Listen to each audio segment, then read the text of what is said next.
speaker very loudly. And the people of Southwark, the people of Southwark who make up our diversity in itself. But we know that how important fashion is. I don't know about you, but fashion speaks to oneself. It determines your mood in the morning, how you feel for the rest of the day.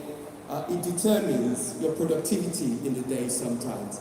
And for a lot of people, it determines their well-being in itself. And that's why events like this are so important, because what it does is it gives opportunity for people to come together, to share experiences, to also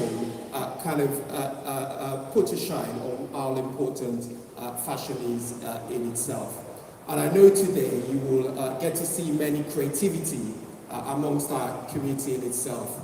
I'd also like to take this opportunity to say thank you to the organizers for making this fashion show not just about fashion, but also to think about how it can shine a light on an important area of our community. And I think the organizers that the process of the fashion show would also go to supporting the community kitchen in Southwark itself. And I know that the fashion show is also supporting the women's network here in Southwark Council in itself. But I'll conclude by saying a big thank you to not just the organizers, but also to the models, to the artists, to the photographers, and also to all those who are connected to making today's possible in itself. I know that we will all leave here today ensuring and knowing that we've picked up some creativity, some fantastic design that will inform us and shape our everyday life to come. So I hope you have a wonderful evening, and thank you very much. The Lord Mayor of Southwark. Thank you. Thank you so much for the Mayor of Southwark. Now, as you know, it's a community fundraising event as well. We have two charities. One is Community Fridge and one is Women's Network. Now, we want to have another person come up and speak today, and he is from Community Fridge. This is Steve Hedger. So Steve Hedger, could you come to the stage?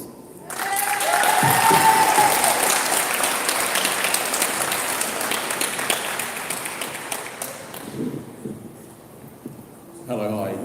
Some people are blessed with the ability to speak well in public. Unfortunately, I'm not one of those people, so I'm praying the mic cuts out. I'll start by being very brief. I know there's a host of fabulous models and a mass of beautiful clothes waiting in the wings for me to clear space, so I'll be as quick as I can, as brief as I can. Some of you may know a little about me already, but for those who don't, I'm Steve Hedger and I'm chair of an organisation that runs All Brighton Community Fridge. Again, some of you may already be aware of the community fridges. You may have volunteered or in other ways supported a community fridge, or you may have needed to use one in the past, or perhaps you've not heard of us until today. The community fridges were initially set up as a food waste reduction project by the environmental charity Hubbub.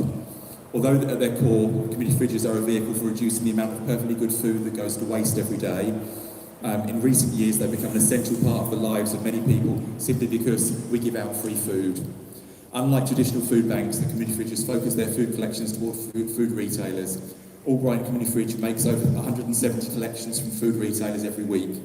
The food we collect is like both long and short life, so fruit and veg, dairy, milk, meat, fish and poultry are all included in the food we collect and pass on to our service users. Traditionally, to use a food bank, you must meet specific criteria, living in a certain area, having a specific level of income, or being able to show up prescribed paperwork.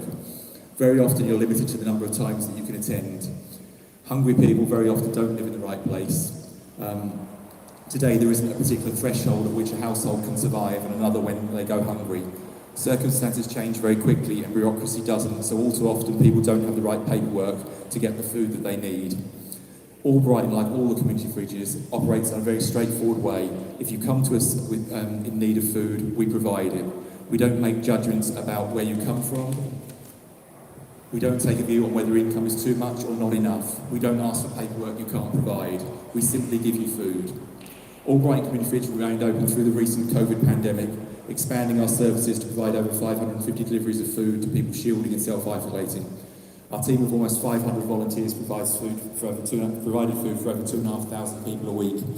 We even expand our service to provide COVID vaccinations to those using our services.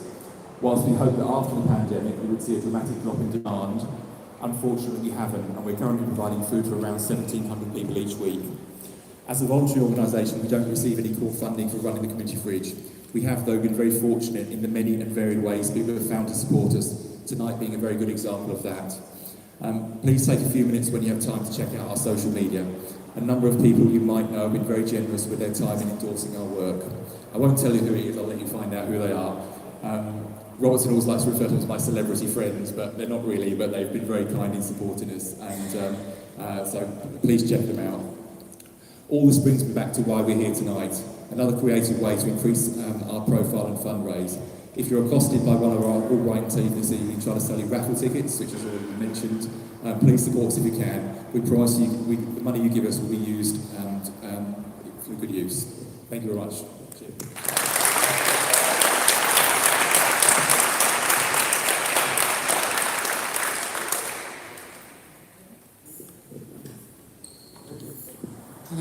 Thank you very much, Steve. Can we please give another round of applause for Steve, please?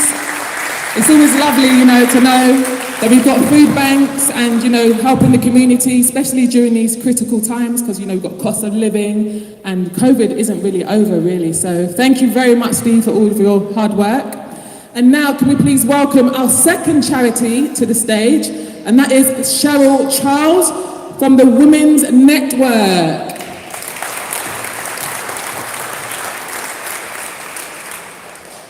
Hello everyone, I'm Cheryl Charles, Chair of the Women's Network in Southwark. I wasn't actually planning to speak today, but Robertson has managed to strong-arm me, so here I am. So I'm going to keep this very short.